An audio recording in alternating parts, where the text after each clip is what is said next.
And a little bit of a dial-up here, falling off onto starboard a bit. Now they'll poke the boats back up head to wind and try to stop, but Nicole's running out of time. She needs to find a way out of there. She needs to break loose of the chains of... She needs her freedom back. She needs to put America's freedom back into this race and get back on the offensive. Right now, she's on the back foot. But it seems like with some good crew work here, she might be able just to peel out the nice work backwinding the jib's going to give her the ability to escape here, it looks like. Yeah, it looks like she broke out of Perot's grasp there. Not a tremendous amount of time here, so Perot's going to be sailing out towards the pier and figuring out when he wants to come back and try to do his final approach to the line. You can see him bearing off right now because it's probably going to be pretty soon.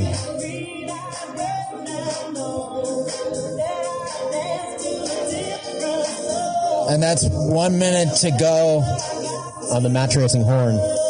The match racing horn, really, I think Perot's got the edge here early in the fight. He's drawn first blood in this do or die. What do we think about the course here, Pearson, as they're matching up here on the line? Where would you go? Sunny California has not disappointed. It looks like that right side of the course is glistening over there. Absolutely. There's some good breeze. That's what I'd be thinking as well. Yeah, so here they go. They're lining up here. Both are heading up, trying to get the edge on the line. We have some flogging, some luffing on Brault, but that's been cleaned up there. Yeah, to me, I know that a flapping sail is a slow sail. That's what I typically that's the case. So here goes Nicole. She's going to tack off towards the boat. I think Nicole's recovered nicely here. She's going to start this race on the right side. And what does that give her, Bryce? Oh, that's going to give her the starboard card, and she's going to use it. I'll tell you that much. Yeah, she's going to use it.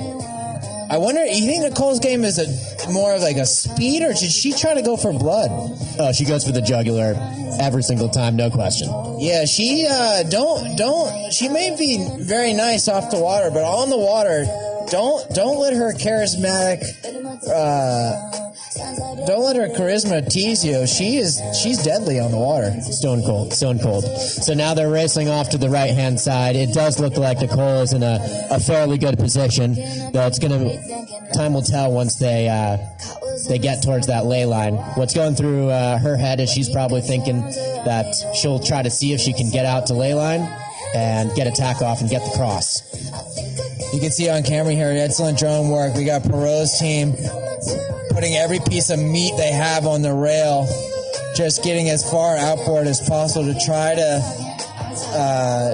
get that boat flatter. Absolutely. They seem to be passing the deli meats out from below deck just to strap them to themselves. And yeah, they got the meats up, the peanut butter up. I mean, they don't have any time. They can't even have a coffee right now. It's no time for games. Absolutely not. And it looks like it's paying off. To me, it seems that they're creeping ever so slowly to windward and forward, which is going to make Nicole's life as hard as can be when she needs to tack. It looks like, I agree, Bryce. It looks like Perot has the speed edge early in this fight. But I don't know who's going to run the top mark here. Stay with us, folks. Don't go anywhere. Hold on to your hats.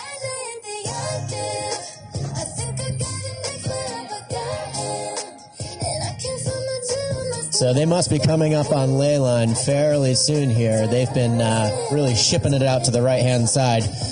That's normally my move when I'm too lazy to tack, but it seems like they have a reason to do it. Yeah, I hear every time we tag, the trimmers just complain. Just so much whining, bitching, moaning, and groaning. Just tired of it. But no, I love my crew. Shout out to Chase Quinn and James Barry. Love you. All right, they've both tacked over. We have Nicole in the windward spot here, and we have Perot tacking into leeward there. Looks like Nicole's got enough space here, but Perot is also clear ahead. So we're going to see what happens here as they get closer to the mark. Will Perot be able to pinch her off? It looks like he's trying to do that. Yeah, it's a nail biting up to this first weather mark. I think Perot has the early edge here. Nicole's really trying to just keep that bow steady and motor. We'll see if that works for her. Looks like Nicole is tacking off. Oh, Perot is not letting her off. He's with her every moment. Oh my goodness, he's not giving her any breathing room here. And it looks like he might be in a pinning position or close to it coming into ahead of this mark. So. And what do we mean by pinning, Bryce? What does that mean? Well, pinning's going to mean that he'll force, he'll prevent the tack from Nicole, and you can see him intentionally sliding down to lure it a little bit, getting forward, especially through those waves. Yes, who kicked up those waves? Some jamoke. Yeah, we've seen a few bachelorette parties come through, and they're celebrating, but we already have our first Congressional Cup entry. Wow, and then there you see it, the killer. They're on ley line there. Perot's clear ahead and really forced to pull out to that side. So it's been a close drag race the entire beat, but he seemed to get the edge there. Wow, we're looking like we might have an all-French final here right now, but stay with us, folks. This race is far from over. Nicole is just, right now the advantage, in the upwind, the boat ahead has the advantage, but we're turning downwind, and now the advantage switched back. Nicole can use her breeze to cover Perot, and she's not far behind. So Bryce. We're going to see how our sets go. Looks like Perot had a very nice set there, and let's see what Nicole can muster here. It's close, and there goes the green kite. Nicole Brault. Looks like she's just above to weather of Perot's line. Looks like she might be close to his breeze there, but a little bit hard to say. It does set up Perot nicely for the next jibe. She'll have a very hard time getting all the way up, and you can actually see her start to sneak down in anticipation of that jibe. Yeah, oh, and there he goes. Now Perot sneaks in, and I think Nicole went for the Simo, but it seems too little too late there. Yeah. She's not going to be on the breeze or affecting. Shortly after the windward mark, we typically try to sail lower than the boat ahead and try to, what the phrase is, load the gun. And loading the gun, we try to get below their line so that when they eventually go to jibe, you can be right on the boat, the breeze ahead. Still not much between them. The next decision making will be what mark to go to here. So actually, we can see Perot coming up to defend a little bit, and actually that's working well to Nicole's advantage. She's gaining boat lengths every moment here. She's getting closer and closer. I mean, I'm scared. Perot is shaking in his boots. He's going to need more saving. The French are nervous. What do you think's going through his head right now, Bryce? Wow, I think he's got an excellent driver behind him, so he's probably pretty nervous. I think he's really nervous. And Nicole, you could just see the blood in her eyes and the fire in her eyes, and she wants it. I can feel it all the way from the pier here, Bryce. And they're just matching 1-to-1, and oh my goodness, look what's happening here. It looks like she's getting into leeward very closely here. Excellent spinnaker work. And up go the jibs as they come into this leeward mark. Let's see what happens here. Still no jib on Perot's boat. She's getting that up a little bit late. It's a little bit too late for me, Bryce. I'm scared for the French here.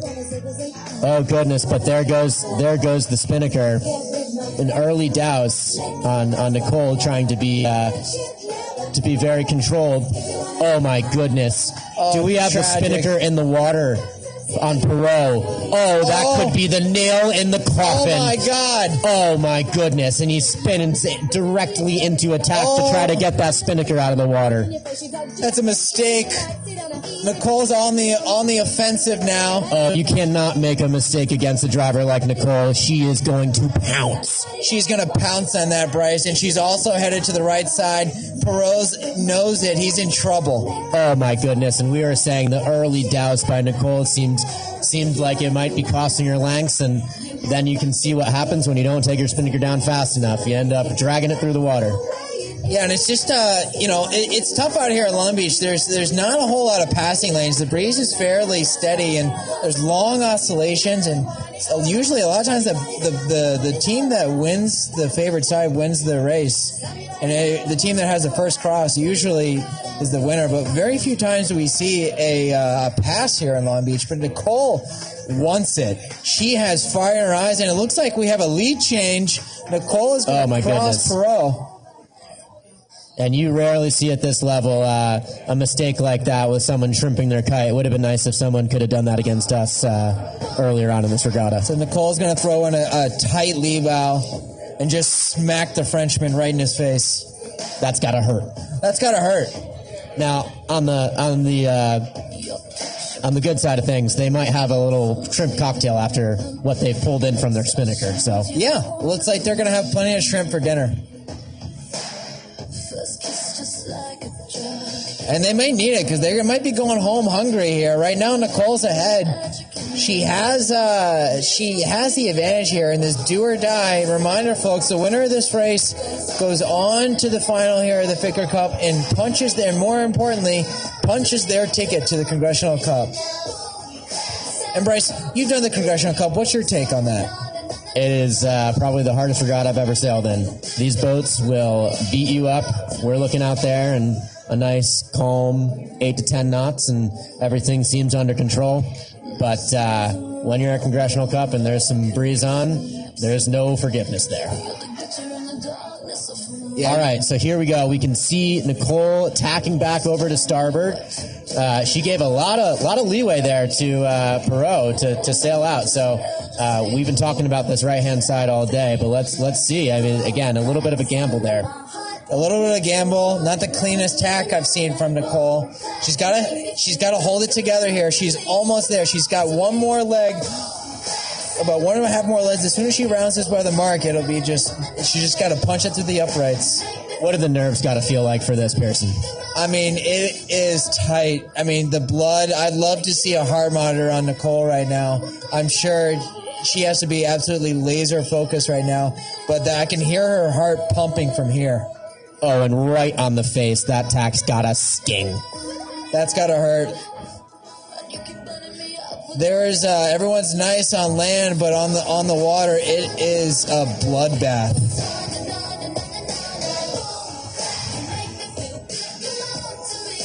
So here we go. It looks like we're on the ley line here for the second beat. The boats will turn downwind, and Nicole has the edge right now. All she's got to do is just maintain her lead. And if she crosses that line, she will have made it to the Congressional Cup. And up goes the spinnaker. Here we go. They're putting it up.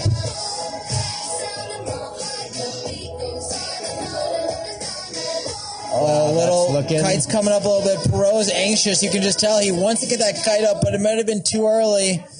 Nicole is off to the races. Nicole is just putting on the afterburners here. Yeah, I mean, she's just leaving Perot in her racing dust. Like someone who wants to win the Con Cup.